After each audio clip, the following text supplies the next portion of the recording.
नमस्कार, मैं हूं रवि तिवारी। आप देखना शुरू कर चुके हैं लोकल टीवी। लाटापारा के लाल ने कमाल कर दिया है। गिरजा शंकर बघेल की संघर्ष और सफलता की कहानी आज लोकल टीवी के दर्शकों को बताऊंगा। आपको बता दूं कि देवभोग के लाटापारा गांव के युवक ने कैसे पूरे प्रदेश में अपना नाम चारों तरफ स्थापित किया है।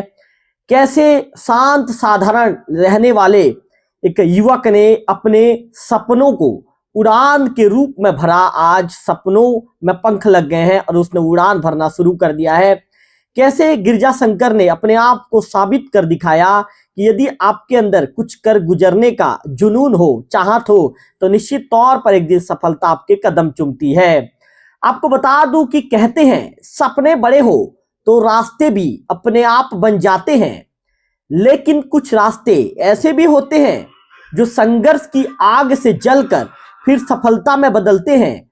आज की कहानी है लाटापारा के उस युवा की जिसने चौथी बार में वो मुकाम हासिल किया, जिसके लिए कई लोग कई सालों तक इंतजार करते हैं। नाम है उनका गिरजा शंकर बघेल। छत्तीसगढ़ लोक सेवा आयोग यानी CGPSC ने देर रात 2024 में परीक्षा परिणाम जारी किया और इसी लिस्ट में देवभोग लाटापारा के युवक का नाम चमक उठा। नाम है गिरजा शंकर बघेल। उन्होंने ऑल इंडिया रैंक 313 पाकर आबकारी इंस्पेक्टर का पद हासिल किया। लेकिन इस सफलता के पीछे छिपा एक ऐसा संघर्ष जो हर युवा के लिए प्रेरणा बन सकता है। ये सफलता अचानक गिरजा शंकर को नहीं मिली। इस मंजिल तक पहुंचने से पहले गिरजा ने 3 बार असफलता का सामना किया। असफलता सामने आई, इसके बाद भी उन्होंने हिम्मत नहीं हारा। ऐसी असफलता जो किसी इंसान को तोड़ सकती है, लेकिन गिरजा नहीं टूटे। गिरजा असफलता पाकर वहां से गिरजा ने सोचा कि मैं फिर से खड़े होकर फिर से दौड़ूंगा और जिस रास्ते में मुझे जाना है उस रास्ते में जाकर मंजिल को पाकर ही दम लूंगा। और अंततः उन्होंने चौथी बार फिर से किताब उठाई और इस बार पूरा दम लगा दिया और अपना सपना पूरा किया। गिरजा एक साधारण परिवार से आते हैं। माँ बाप की कमाई सीमित, लेकिन सपनों पर कोई रोक नहीं। घर में पढ़ाई का माहौल, माता पिता का पूरा समर्थन और गांव का सुकून, यही उनकी असली ताकत बनी। बचपन से ही पढ़ाई में तेज थे, लेकिन कभी भी उन्होंने घमंड नहीं किया। हमेशा मेहनत पर भरोसा रखते थे। हमारे देवभोग क्षेत्र के हमारे गौरव गिरजा शंकर जी। गिरजा ने अपनी पढ़ाई जगदलपुर के सरकारी इंजीनियरिंग कॉलेज से पूरी की। बी करने के बाद जैसे हर युवा का सपना होता है नौकरी, लेकिन गिरजा ने फैसला किया मैं अफसर बनूंगा, चाहे मुझे जितनी भी मेहनत करनी पड़े। CGPSC की राह आसान नहीं होती। किताबें, नोट्स, लंबी तैयारी और फिर प्रीलिम्स, मेंस, इंटरव्यू, तीनों पहाड़ जैसे स्टेप्स होते हैं।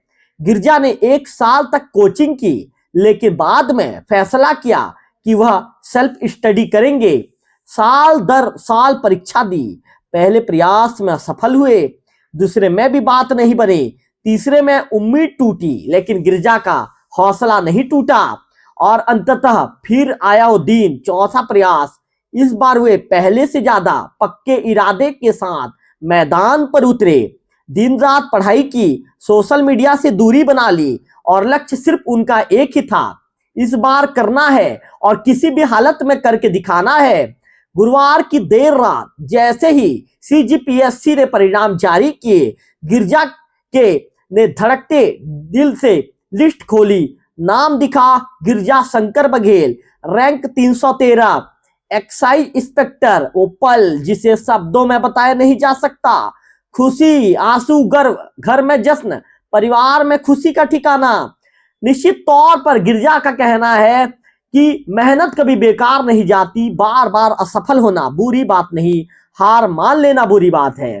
तो निश्चित तौर पर गिरजा की एक कहानी सिर्फ एक सफलता नहीं, ये एक संदेश है उन सभी युवाओं के लिए जो सपने देखते हैं लेकिन असफलताओं से डरते हैं। अगर लाटापारा का एक साधारण लड़का उनका अपनी मेहनत और दृढ़ता से अफसर बन सकता है, तो याद रखिए आप भी कर सकते हैं। लोकल टीवी परिवार की तरफ से गिरजा शंकर बघेल जी को ढेर सारी शुभकामनाएं, बधाई। और इस मामले को लेकर सीधा मैं गिरजा शंकर जी को इस फोन लाइन पर जोड़ना चाहूंगा और सीधा उन्हीं उन्हीं उन्हीं उन्हीं उन्हीं से बातचीत करूंगा। गिरजा शंकर जी क्या कहना चाहेंगे सीधा। गिरजा जी, सबसे पहले तो लोकल टीवी परिवार आपको ढेर सारी बधाई देता है। Thank you so much. Girja ji, आपसे जानना चाहूंगा सबसे पहले इस सफलता के बाद आपका पहला रिएक्शन क्या था? पहला रिएक्शन सही बोलूं तो अच्छा ही था। एटलीस्ट आप सेलेक्ट हो गए हैं तो थोड़ा खुशी रहती है। बाकी जैसे मैं मेरे दोस्त लोगों का देखा रैंक, तो उस बेसिस पे थोड़ा सा क्या है कि मेरे एक दोस्त है जी, अनंत गुप्ता, तो पिछले हम दोनों सालों से मेंस का इंटरव्यू का प्री का हो तो तीनों स्टेज में ही साथ में रह के तैयारी किए थे जी। तो उसका रैंक बहुत इम्प्रूव किया वो, और मैं थोड़ा सा पीछे रह गया, तो थोड़ा सा उसमें लगा कि हाँ, फिर सोचे कि भाई वो तो धमतरी या फिर अर्बन एरिया के, हम रूरल एरिया से आए हैं जी, और इस तरह कहीं ना कहीं ठीक मतलब अपनी स्थिति पर मैं फिर सेटिस्फाई रहा। जी। गिरिजा जी, आपसे ये भी जानना चाहूंगा ये सफर कब और कैसे शुरू हुआ? सीजीपीएससी का सपना आपने कब देखा था? एक्चुअल में सर सही बताऊं तो सीजीपीएससी का सपना ये सिर्फ सीजीपीएससी ना होते हुए यूपीएससी का सपना था जी। तो कॉलेज के दौरान हमारे यहाँ कलेक्टर आए थे अमित कटारिया सर जी। तो उनसे मैं प्रभावित होकर कॉलेज के दौरान ही मैंने डिसाइड कर दिया था और 2019 में पास आउट होने के बाद पापा का भी कहीं ना कहीं फैमिली का सपोर्ट मिला जी। और भी बहुत सारे लोग सपोर्ट किए जिनमें भरत चाचा हैं जी, प्रकाश पात्रा सर हैं जी, अमरलाल मामा हैं और हमारे समाज के बहुत पदाधिकारी जैसे चंद्र प्रधान जी, यशवंत बघेल जी, और बहुत सारे लोग सहयोग किए हैं, ठाकुर सोनवानी सर हो गए, तो इन लोग का प्रॉपर सहयोग मिला तो फिर एक मनोबल बढ़ा कि हाँ किया जा सकता है। और उसके बाद से दिल्ली में रह के 2 साल मैं यूपीएससी का कोचिंग किया था जी, और यूपीएससी कोचिंग के बाद कोरोना आ गया तो उसमें पढ़ाई बाधित हुआ, फिर मैं रायपुर शिफ्ट किया जी, और रायपुर शिफ्ट करने के बाद फिर मैं सीजीपीएससी का एग्जाम देने लगा तो मेरा प्री क्लियर हो जाता था, लेकिन मैं यूपीएससी फोकस था तो मेंस में मतलब मेरा पकड़ नहीं था, तो शुरुआती एक अटेम्प्ट उसी में मेरे मतलब व्यर्थ हो गए जी। और उसके अलावा सर पिछले दोनों अटेम्प्ट में मैं सिर्फ सीजीपीएससी को फोकस कर पाया हूँ, तभी ये सफलता मेरे को हाथ मिली। गिरिजा जी, एक महत्वपूर्ण सवाल ये भी पूछना चाहूंगा, 3 बार आपने असफलता का चेहरा देखा, असफलता के बाद भी आपने हिम्मत कैसे बनाए रखी? इन बातों को भी लोकल टीवी के दर्शक जानना चाहेंगे। जब आप असफल होते हैं तब आपको आपके फैमिली, आपके जो फ्रेंड्स होते हैं वही आपको हेल्प करते हैं और वही आपका मनोबल बढ़ाते हैं जी। तो कहीं ना कहीं इन लोग का बहुत ज्यादा योगदान रहा और प्रकाश पात्र सर और भरत बघेल जो मेरे चाचा हैं दोनों तो बोलते ही थे कि वो चाचा तो अभी भी बोलते हैं कि इस बार जैसे मतलब सपोज साथ में हम लोग इंटरव्यू दोनों साथ में मतलब थे भरत चाचा में, तो चाचा मेरे को बोलते थे कि इस बार नहीं होगा ना बेटा, कोई बात नहीं, अगला बार और मन लगा के पढ़ना, क्योंकि ये सर एक एग्जाम आप तो इसका प्रोसेस को समझेंगे तो कहीं ना कहीं एक बड़ा एग्जाम है जी। इसमें प्रारंभिक परीक्षा, मुख्य परीक्षा और इंटरव्यू 3 चरण है। तो प्रारंभिक परीक्षा में 1.5 लाख लोग देते हैं, 1.5 लाख में सिर्फ 3,000 या 3,500 पास होना रहता है जी। और 3,500 से सर फिर मुख्य परीक्षा में जो बैठते हैं वो मुख्य परीक्षा से सिर्फ 700 या 750 करीब पास होते हैं जी। और इस बात तो मुख्य परीक्षा से 700 भी पास नहीं हो पाए थे, 643 ही पास हो पाए थे जी। 100 लोग फेल हो गए हैं जी। तो सर ये कहीं ना कहीं मतलब एक बड़ा एग्जाम था तो टाइम तो लगना ही था, तो मैं मन बना लिया था, चाचा सबका सपोर्ट मिल रहा था कि भाई करना तो है ही, थोड़ा समय लगे तो कोई बात नहीं, तो इस प्रकार से मतलब मैं मन बना लिया था सर। गिरजा जी, आपसे हम ये भी जानना चाहेंगे आपकी पढ़ाई का रूटीन कैसा था? आप रोज कितने घंटे पढ़ाई करते थे? इनिशियल फेज में पढ़ाई अच्छा हो रहा था सर जी। और उसके बाद मैं यहीं रायपुर में ही लाइब्रेरी ज्वाइन कर लिया था जी। सेंट्रल लाइब्रेरी परिसर में रह के पढ़ा हूँ जी। तो उसी दौरान वही लाइब्रेरी में आप मॉर्निंग 8 बजे से 12 बजे तक का पहला शिफ्ट, उसी दौरान पहली पढ़ाई होती थी। उसके बाद लंच वंच के लिए मेरे तो कहीं ना कहीं आर्थिक परिस्थिति उतनी अच्छी नहीं थी, तो मैं खाना पीना भी बना के मतलब पढ़ा हूँ, टिफिन लगाने के लिए भी कहीं ना कहीं व्यवस्था नहीं था उसी दौरान। तो मैं बल्कि मेरे एक मित्र हैं, नायब तहसीलदार हैं जी घनेंद्र कश्यप, उनका नाम लेना चाहूंगा। बिल्कुल वो मेरे को आर्थिक सभी रूप से गाइडेंस के तौर पर, एक बड़े भाई के तौर पर बहुत सहयोग किए। जी तो फिर उसके बाद जो दोपहर वाले रूटीन में है वो 3 से मतलब वही 5 से 6 बजे के बीच, और फिर शाम को अच्छा पढ़ाई होता था सर, 7 से वही 9-10 बजे के बीच। बिल्कुल। गिरिजा जी, सेल्फ स्टडी में आपके सामने सबसे बड़ा चैलेंज क्या था?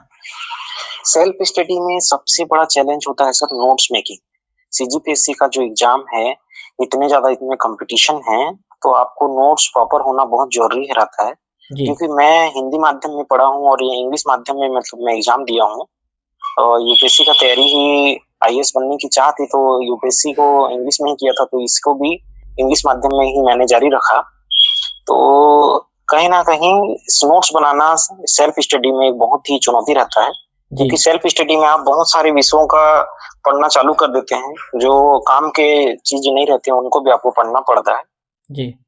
हाँ गिरिजा जी, हम आपसे ये भी जानना चाहेंगे, चूंकि आप सफल हो चुके हैं, सफलता अब आपके कदम चूम रही है, तो गिरिजा जी ये बताइए, कौन सी किताबें, सब्जेक्ट आपके लिए सबसे कठिन थे और आपने उन्हें कैसे कवर किया? सबसे सीजीपीएससी के माध्यम से मतलब मैं बोलूं तो सबसे ज्यादा कठिन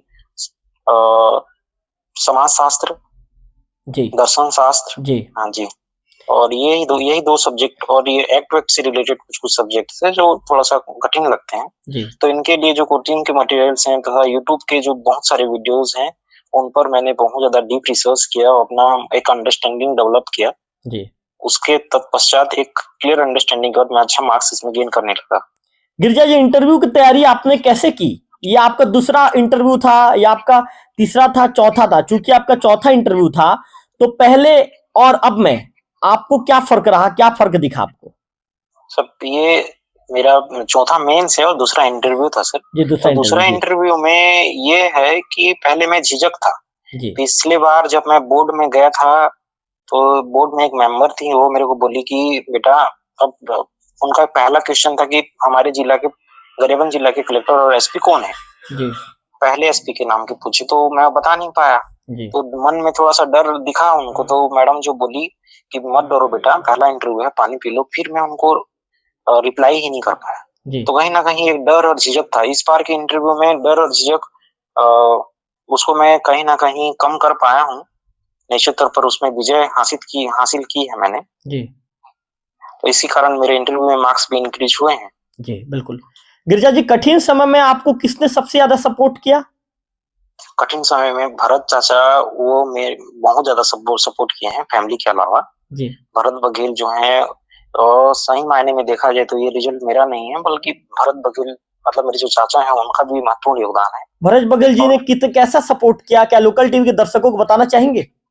उन्होंने आर्थिक तौर पर बहुत ज्यादा सपोर्ट किया। कभी मैं पैसा के लिए बोला चाचा मेरे को, आज तक नो बोल के नहीं बोले आज तक। एक बार का मैं मतलब वाक्य आपको बताना चाहूंगा जी बताइए। कि एक बार, क्योंकि आप शहर में रह के सब एग्जाम का तैयारी करते हैं, तो आपको पैसे और ये सब की आर्थिक तंगी रहती है, गरीब परिवार के वर्ग से रहने के हिसाब से। जी तो आप फिर चाचा से एक दिन बात हुई कि चाचा मेरे को रूम रेंट मांग रहे हैं। तो चाचा बोले ठीक है, सुबह आ जाना। फिर चाचा भी उस दिन फोन करना भूल गए थे, जी और वो पर्स रखना भूल गए थे। जी तो क्रिकेट खेलने आते हैं यहीं साइंस कॉलेज मैदान, फिर मैं वहीं चला गया, चाचा फिर मेरे को देखे। और उस दौरान सर वो जो पल है उसको मैं कैसे बयां करूं, वो पैसा नहीं था उनके पास भी, जी अब मैं पहुंच गया हूँ। जी फिर चाचा दूसरे को मतलब अपने जो दोस्त हैं 4-5 लोगों को इससे 500 उसको 500 देना मतलब उस टाइप कर करके फिर मेरे को जो पैसा दिए हैं, तो एक मतलब ना मैं उस चीज को कभी नहीं भूल पाऊंगा। वो मेरे लाइफ में भगवान है। और इसके अलावा प्रकाश पात्रा सर भी हैं, मतलब वो भी बहुत हेल्प किए हैं कहीं ना कहीं। मतलब और भरत बघेल जी हर परिस्थिति में आपके साथ खड़े रहे, आपके चाचा जी। बिल्कुल सर, बिल्कुल। आपसे ये भी जानना चाहेंगे हम, परिवार और दोस्तों की सफलता का आपकी सफलता में कितना योगदान है? परिवार और दोस्तों ने कितना योगदान दिया है इसमें, आपके सफलता में? बहुत योगदान दिया है सर दोस्तों का, परिवार का, तो इसमें कहीं ना कहीं बड़े एग्जाम्स में योगदान बहुत ज्यादा रहता है।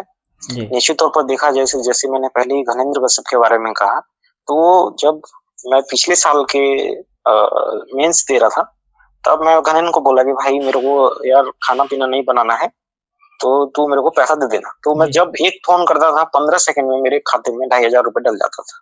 मतलब आपको तो इस धनेश जी ने प्रकार बहुत से सभी सपोर्ट लोगों किया है। का मतलब सपोर्ट मिला है। जी। इस बार भी बहुत सपोर्ट किया है और नायब तहसीलदार रहते हुए ना सिर्फ मतलब आर्थिक रूप से गाइडेंस के तौर पर भी हम लोग क्योंकि बहुत पहले से कनेक्टेड हैं, 2021 से उसके सिलेक्शन के पहले ही हम लोग कनेक्टेड थे। जी।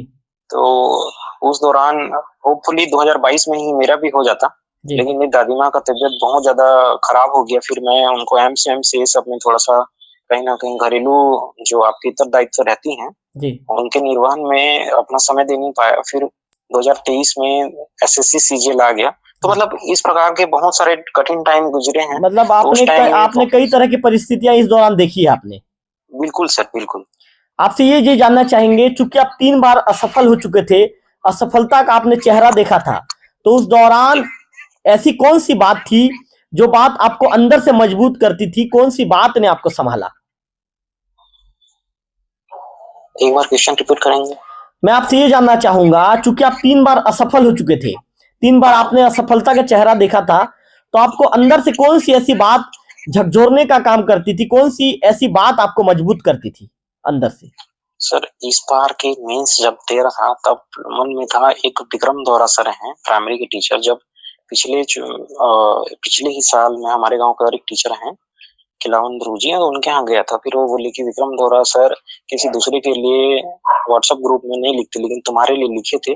तो थोड़ा सा लगा कि यार सर कितना उम्मीद बांधे रहते हैं। बहुत सारे ऐसी फैमिली में बहुत सारे लोग हैं, फैमिली बांधे रहते हैं, तो उन लोग को एक अच्छा रिजल्ट देना है। अब मैं पोटेंशियल रखता हूँ अच्छा रिजल्ट का, क्योंकि अभी जैसे मैंने कहा सर, एक मेरा जो दोस्त है पिछले बार 268 रैंक था जी। हम लोग दोनों साथ में तैयारी किए, सिर्फ वो हिंदी माध्यम में तैयारी किया। पिछले साल मेरे साथ हिंदी इंग्लिश माध्यम में था जी। और मैं इंग्लिश माध्यम को कंटिन्यू किया और वो अभी 26 रैंक लाया है, अनंत गुप्ता। बिल्कुल।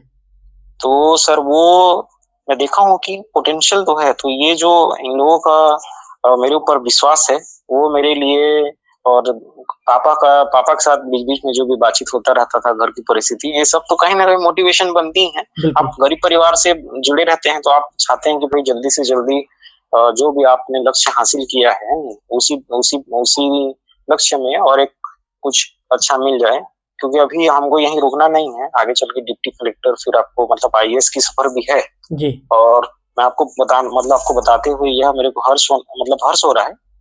मेरे साथ 2019 और 20 वाले में जब मैं दिल्ली कोचिंग में था तो उस दौरान मेरे एक रूममेट हुआ करता था, मनीष कुमार मीणा जी।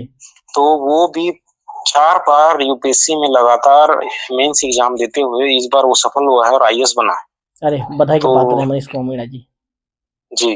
तो सर कहीं ना कहीं दोस्त भी बने हैं आसपास में, आईएएस आईपीएस। उसके अलावा एक कोरबा से एक दोस्त हैं, वो आशीष पेंड्रो, अभी बालोद में ही मतलब डिप्टी कलेक्टर है। तो उनके भी मम्मी पापा नहीं थे, वो भी अपने से ही मतलब डिप्टी कलेक्टर बना है। तो और इस प्रकार बहुत सारे लोग हैं सर जो कहीं ना कहीं मतलब मोटिवेशन तो करते ही रहे हैं। जी जी। आपसे ये भी जानना चाहूंगा, तीसरी असफलता के बाद आपके मन में क्या चल रहा था? क्या कभी लगा था क्या कि छोड़ दूं, अब मुझसे हो नहीं पाएगा? इस सवाल में आपसे इसीलिए पूछ रहा हूं क्योंकि 3 बार आपने असफलता का चेहरा देखा था। कभी मन में ऐसे कोई डाउट वाली बात आई थी क्या? डाउट वाली बात तो नहीं आई थी सर, क्योंकि मैं प्रारंभिक परीक्षा देते ही अभी तक मतलब सीजीपीएससी के जितने भी प्रारंभिक परीक्षा दिया हूँ, चारों प्रारंभिक परीक्षा में पास किया हूँ। और उसके बाद मैंने मेंस का एग्जाम दिया तो 2 मेंस मतलब फेल था और 2 मेंस मतलब अभी इंटरव्यू में था। तो सर डाउट तो नहीं था निश्चित तौर पर, यह लेकिन कह सकते हैं कहीं ना कहीं कि हम कहाँ पीछे रह गए, ये सब जो आकलन करना है ये सब में थोड़ा सा कहीं ना कहीं मैं पीछे रह गया सर। जी। आपसे ये भी जानना चाहूंगा, रिजल्ट वाली रात जब आपने नाम देखा उस समय क्या महसूस हुआ? सबसे पहला रिएक्शन क्या था? मन में क्या चीजें आई? दिमाग में क्या चीजें चली? लोकल टीवी के दर्शक आज आपको जानना चाहते हैं, आपके विषय में न्यूज सुनना चाहते हैं, क्योंकि जब से आपका सिलेक्शन हुआ है सुबह से मुझे कई फोन आ चुके हैं कि भैया गिरजा शंकर जी का इंटरव्यू आपको फोन पर लेना पड़ेगा, क्योंकि आपको पता है लोकल टीवी क्षेत्र का सबसे लोकप्रिय चैनल है, तो लोग चाहते हैं कि हम गिरजा जी को सबसे पहले दिखाएं। तो जैसे ही नाम आया रिजल्ट में, आपको पता चला कि सिलेक्शन हो गया, तो उस समय आपने सबसे पहले क्या महसूस किया, किसे याद किया? निश्चित तौर पर लोकल टीवी हमारे देवभोग अंचल की एक प्रमुख निश चैनल के रूप में उभरी है हाल ही के दिनों में, और जिस प्रकार से आपने प्रयास किया है वो सराहनीय है। और जनता और जनार्दन तक कहीं ना कहीं जो जनता की आवाज है, जो सरकार की आवाज है, सबकी आम आवाज है, उसको वो जनता तक पहुंचाना मतलब वाकई में काबिले तारीफ है सर। और इसी में ही आपका जो क्वेश्चन का मतलब मैं आंसर देना कि जी जब रिजल्ट आता है सर तो आपके मन में पहले संशय रहता है कि कहाँ है मेरा नाम, होगा नहीं होगा, पिछली बार भी मैं फैल चुका हूँ, कहीं वही ना दोहरा जाए, तो इस प्रकार के रहते हैं। फिर आप लिस्ट में नाम लिखते हैं, फिर आप मतलब इस बार तो मैं स्वतः आकलन किया हूँ उस बेसिस पे, अभी आबकारी मतलब उप निरीक्षक का होना चाहिए, तो उसके बाद सर थोड़ा लगा कि हाँ चलो भाई इस बार हो गया है, तो एक खुशी रहती है, उसके बाद एक उमंग रहती है। जी जी आबकारी निरीक्षक के रूप में आपका पहला टारगेट क्या होगा? मेरा टारगेट जो शराब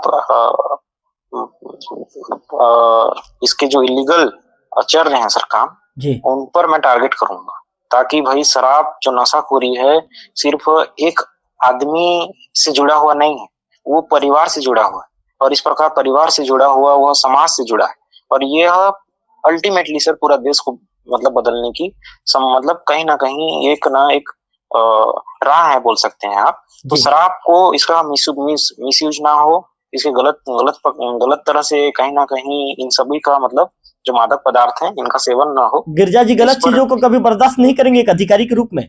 बिल्कुल सर, बिल्कुल मैं बर्दाश्त नहीं करूंगा, इतनी मेहनत करके मैं जा रहा हूँ तो समाज को अच्छा ही दूंगा। गिरजा जी चूंकि आप लाटापारा के लाल हैं और लाटापारा के लाल ने आज पूरे प्रदेश स्तर पे कमाल करके दिखा दिया है, तो लाटापारा के लाल छत्तीसगढ़ के युवाओं के साथ देवभोग अंचल के युवाओं को क्या संदेश देना चाहेंगे? मैं देवभोग अंचल के जो मेरे युवा भाई बहन हैं उनको यह संदेश देना चाहूंगा कि हमको अभी और बहुत आगे बढ़ना है, हम बहुत पीछे हैं। पढ़ाई, ना सिर्फ पढ़ाई, संसाधन सभी में हमारे यहाँ आप सबको मालूम होगा पलायन ही एक कहीं ना कहीं रोजगारों की व्यवस्था बनी है, पलायन के द्वारा ही रोजगार की व्यवस्था बनी हुई है। तो सिर्फ पढ़ाई पर ही हम फोकस करके और अपने जो करियर है इन प्रकार थोड़ा आगे आते हुए देवभोग अंचल को थोड़ा सा और आगे लेके जा सकते हैं। गिरजा जी रिजल्ट के बाद माता पिता से बातचीत हुई? बिल्कुल सर, पहला कॉल तो उन्हीं को था। क्या रिएक्शन था? बहुत खुश थे, बहुत ही ज्यादा खुश थे। पिताजी का क्या कहना था? पिताजी ने पहला शब्द क्या कहा? बोले चलो बेटा आपने अच्छा किया। क्या माता जी से बातचीत हुई? हाँ, माता जी भी बहुत ज्यादा खुश हैं रिजल्ट से। बिल्कुल। और यह रिजल्ट कहीं ना कहीं एक देवभोग अंचल जैसे क्षेत्र के लिए सर सिर्फ एक गांव या घर तक सीमित नहीं है, अपितु ये पूरा देवभोग अंचल के लिए रिजल्ट है, क्योंकि भाई हम उस मतलब परिवार या फिर उस आर्थिक वर्ग से आते हुए इस मुकाम तक पहुंच रहे हैं, तो निश्चित तौर पर यह एक दूसरे के लिए भी मोटिवेशन का काम करेगा। गिरजा जी का अंतिम सवाल, चूंकि जो युवा 2 बार 3 बार सीजीपीएससी में असफल हो जाता है और टूट जाता है और कहता है कि अब मुझसे नहीं हो पाएगा, तो ऐसे युवाओं को गिरजा जी क्या संदेश देना चाहेंगे? गिरजा जी ऐसे युवाओं से क्या कहना चाहेंगे? क्या आपको टूट कर छोड़ देना चाहिए या फिर आपको टूट कर गिरजा जी बनना चाहिए और आपको लड़ के उस मुकाम को हासिल करके साबित करना चाहिए अपने आप को? सर मेरा कहना सिर्फ इतना रहेगा कि जैसे आपको लगता है कि भाई नहीं हो रहा है, तब आप प्लान बी पर फोकस कीजिए, और उसके बाद फिर जब प्लान बी पर स्टेबल हो पुनः इस पर ध्यान दीजिए, क्योंकि इसमें तो आप 40 साल तक दे सकते हैं। छत्तीसगढ़िया होने के नाते छत्तीसगढ़िया जो निवासी हैं तो 40 वर्ष तक दे सकते हैं एग्जाम। तो निश्चित तौर पर नहीं छोड़ना चाहिए, अपनी मेहनत को लगातार देते रहना चाहिए, अंततः परिणाम आप ही के पक्ष में आएगी। बिल्कुल गिरजा जी, बहुत बड़ी बात कह दी आपने गिरजा जी। चलिए लोकल टीवी परिवार की तरफ से एक बार फिर से लाटापारा के लाल को हार्दिक बधाई एवं शुभकामनाएं। गिरजा जी आपने साबित कर दिया गिरजा जी आपने कि यदि आपके अंदर कुछ कर गुजरने का जुनून हो, आपके अंदर कुछ कर गुजरने की चाहत हो, कहते हैं ना गिरजा जी जहां चाह होती है वहां राह होती है। आपने तमाम चीजों को लोकल टीवी में विस्तार के साथ बताया गिरजा जी। निश्चित तौर पर इस इंटरव्यू को जो भी सुनेगा उसके लिए प्रेरणादायक इंटरव्यू है, और आप लोगों को भी यदि गिरजा शंकर बघेल बनना है तो आपको भी गिरजा शंकर बघेल जी के सफलता के पीछे की वो मेहनत को जाननी पड़ेगी, वो कहानी को जानना पड़ेगा जिसने गिरजा शंकर बघेल जी जैसे मजबूत युवा, देवभोग क्षेत्र के नाम रोशन करने वाले युवा को लाकर खड़ा कर दिया है। गिरजा जी लोकल टीवी के साथ जुड़ने के लिए आपका विशेष तौर पर धन्यवाद, आभार। आप ऐसे ही आगे बढ़ते रहें। थैंक यू, आपने हमारी भी अपॉर्चुनिटी हमारे चैनल, हमारे पूरे परिवार के साथ, हमारे लोकल टीवी परिवार की तरफ से आपको हार्दिक बधाई, शुभकामनाएं। Thank you sir, thank you. तो आप गिरजा शंकर बघेल जी को आप सुन रहे थे। बघेल जी ने बताया कि कैसे तमाम तरह की मुश्किलों को, कैसे जब एक परिस्थिति उनका ऐसा था कि उनके पास भोजन टिफिन मंगवाने के लिए भी पैसे नहीं हुआ करते थे, उसके बाद भी उन्होंने हिम्मत नहीं हारा और अंततः अपने आप को प्रमाणित करके दिखाया। और आज गिरजा शंकर जी पूरे प्रदेश में सीजीपीएससी में 313 रैंक हासिल करके आबकारी निरीक्षक के पद पर वे पदस्थ होने जा रहे हैं। उनका कहना है कि जब पद पर पदस्थ होऊंगा तो पूरी जिम्मेदारी के साथ काम करूंगा। अगले वीडियो में फिर होगी आपसे मुलाकात, तब तक बने रहिए लोकल टीवी छत्तीसगढ़ के साथ।